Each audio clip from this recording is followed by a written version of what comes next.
পড়ালেখার মান নিম্নমুখী হওয়ায় রংপুরে বিভাগের সরকারি প্রাথমিক বিদ্যালয়গুলোতে শিক্ষার্থী সংকট বাড়ছে। অন্যদিকে প্রাথমিক বিদ্যালয়গুলোর এই দুরবস্থার কারণে গ্রামগঞ্জে গড়ে উঠেছে অসংখ্য কিন্ডারগার্টেন। প্রাথমিক পর্যায়ে সরকারের বিভিন্ন সুযোগ সুবিধা উপেক্ষা করে অভিভাবকরা এখন শিশুদের নিয়ে কিন্ডারগার্টেন মুখী হচ্ছে। এই অবস্থা থেকে উত্তরণে সরকারি প্রতিষ্ঠানে লেখাপড়ার মান বৃদ্ধির লক্ষ্যে সঠিক ব্যবস্থাপনা, পরিকল্পনা ও তদারকির দাবি অভিভাবক সহ শিক্ষা সংশ্লিষ্টদের। রংপুর থেকে আশিকুর রহমান ডিফেন্সের প্রতিবেদন। Double million offer Walton fridge কিনে পেতে পারেন 20 লক্ষ টাকা, রয়েছে কোটি কোটি টাকার নিশ্চিত উপহার। শিক্ষার্থীদের শিক্ষা জীবনের ভিত তৈরি হয় প্রাথমিক পর্যায়ে। এজন্য উন্নত দেশগুলোয় প্রাথমিক পর্যায়ে মানসম্মত শিক্ষা নিশ্চিতে গুরুত্ব দেওয়া হয়।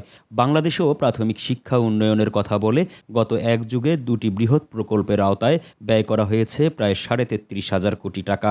যদিও জাতীয় শিক্ষার্থী মূল্যায়ন প্রতিবেদনের তথ্য বলছে, প্রাথমিক শিক্ষার উন্নয়নে করা এ বিপুল ব্যয়ের প্রভাব পড়েনি শিক্ষার্থীদের মান উন্নয়নে, বরং এ সময়ে কয়েকটি ক্ষেত্রে শিক্ষার্থীদের আরও অবনতি ঘটেছে। নদীবেষ্টিত রংপুর বিভাগেও প্রাথমিক শিক্ষার মান দিন দিন কমে যাওয়ায় কিন্ডারগার্টেনের দিকে ঝুঁকে পড়ছে অভিভাবকরা। এখন প্রাইমারি স্কুলে কোনো লেখাপড়াও হয় না, এখন তো ইন্টারগার্ডেনে সব বাচ্চা দেওয়া লাগতেছে। আগে এখানে লেখাপড়া হয়তো কিন্তু তারা অনেক বড় বড় চাকরি করতো, ইঞ্জিনিয়ার হতো, অনেক কিছু হয়েছে, বর্তমানে তারা হচ্ছে না।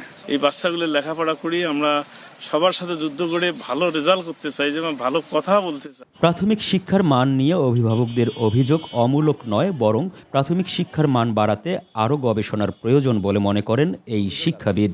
যে প্রাইমারিতে শিক্ষা ব্যবস্থায় যে ধরনের উন্নয়ন দরকার, সেই জায়গাটা বোধহয় আমরা যেতে পারছি না। প্রাথমিক শিক্ষা যারা কর্মকর্তা আছেন তাদেরও বেশি বেশি করে এটা গবেষণা করা দরকার, বা আরও বেশি করে মনিটরিং করা দরকার, যাতে ছেলেমেয়েরা এই প্রাথমিক, বিশেষ করে সরকারি প্রাথমিক বিদ্যালয়মুখী হয়। এদিকে প্রাথমিক শিক্ষার মান বৃদ্ধি ও শিক্ষার্থীদের ঝরে পড়ার বিষয়ে আন্তরিকভাবে কাজ করছে মন্ত্রণালয়, এমনটাই জানালেন বিভাগীয় এই কর্মকর্তা। করোনা এই কাল থেকে স্কুল বন্ধ থাকাই মূলত একটা কারণ ছিল। কিন্ডারগার্টেনের অধিকাংশ শিক্ষার্থী আমাদের এই শিক্ষার্থী। রংপুর বিভাগে মোট সরকারি প্রাথমিক বিদ্যালয়ের সংখ্যা 9,544টি এবং কিন্ডারগার্টেনের সংখ্যা 8,795টি। Ashikur Rahman defence, SATV, Rangpur.